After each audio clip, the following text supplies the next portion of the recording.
obviously you're an operations manager. What were some of the primary goals you hope to achieve when you were implementing TeamSense at your facility? Or, what were some of the pain points that you were experiencing as an operations manager?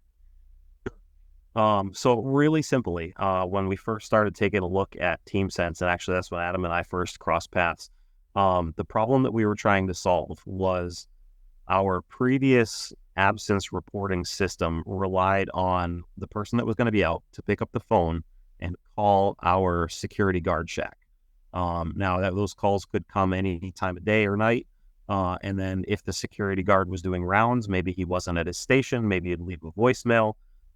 We also have several generations of folks with the same last name working here. So whether they wrote the name down correctly would be hit or miss.